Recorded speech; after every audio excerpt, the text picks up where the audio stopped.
welcome to Story Time with me, Liz. How are you doing today?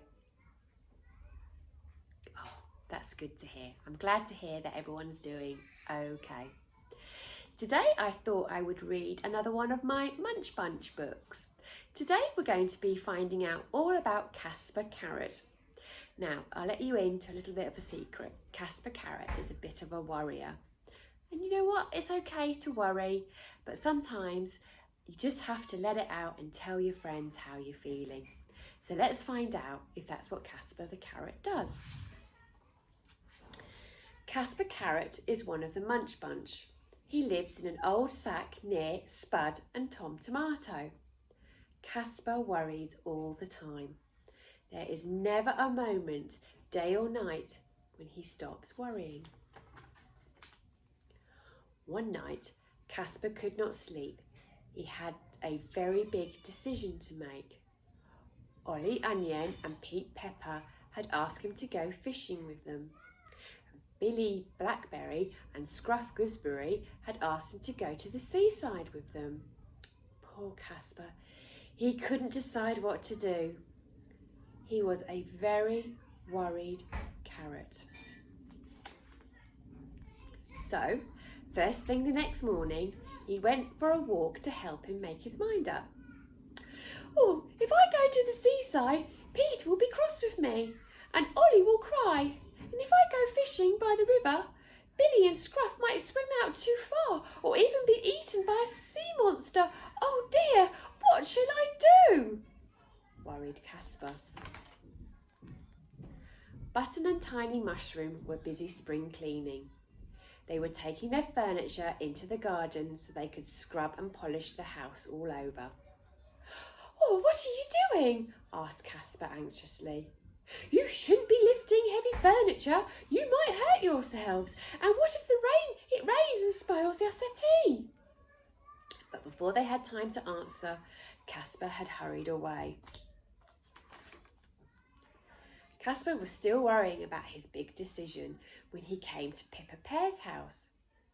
But he soon had something else to worry about. Through the window, he could see Pippa dishing up an enormous helping of jam pudding for Adam Avocado. Oh, what you don't burn your mouths on that hot jam, yelled Casper. But he didn't wait for a reply. He had other things on his mind. Casper had only walked a little way further when he saw Corny on the cob mowing his lawn.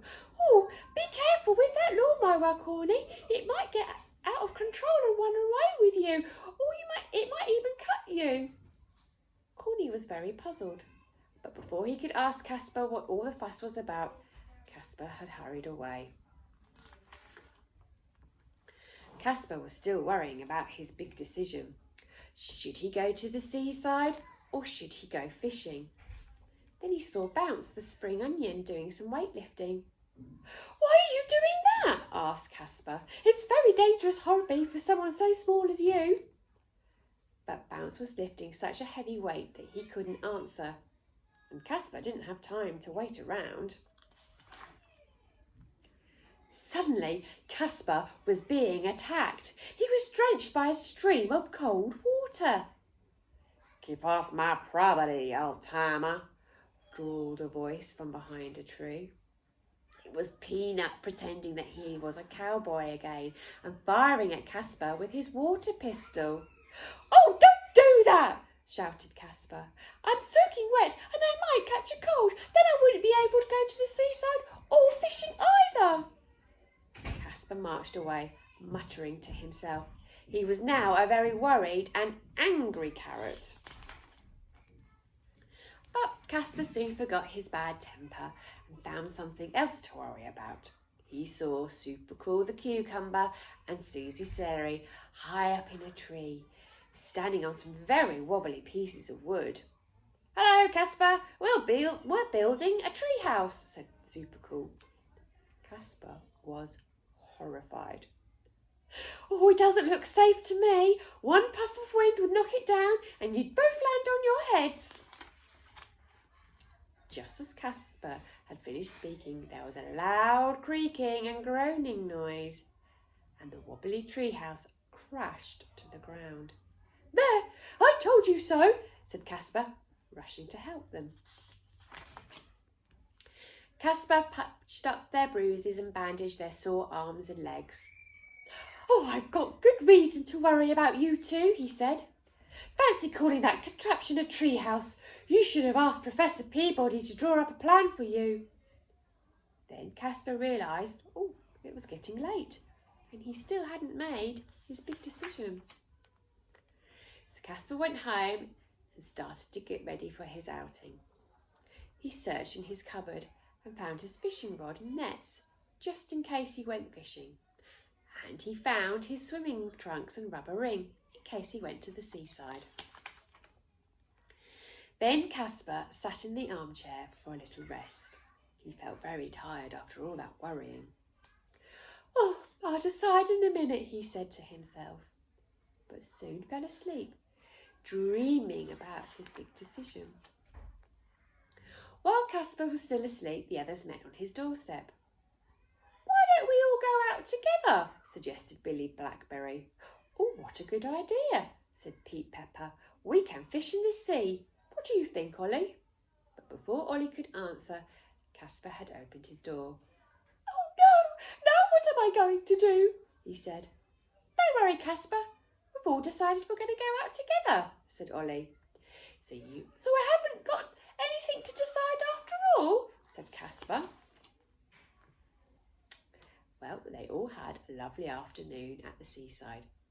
Billy and Scruff played in the shallow water with their beach ball. Pete was quite happy fishing in the sea, and Ollie decided that he would rather play sandcastles. And Casper? Well, he sat in his deck chair, keeping a watchful eye on everybody through his binoculars. So really, Casper had nothing to worry about at all, did he? Oh, well, I'm glad that Casper had a good time after all. All that worrying, sometimes we say you worry for nothing, but Casper did have to worry about Susie Celery and Supercool the Cucumber. He was right. Their tree house was looking quite precarious, and it did fall down and they did hurt themselves. So Casper was right to worry them. Well, thank you so much for listening to my story. I hope to see you soon. And in the meantime, remember, keep safe, keep washing your hands, and keep smiling. Bye for now.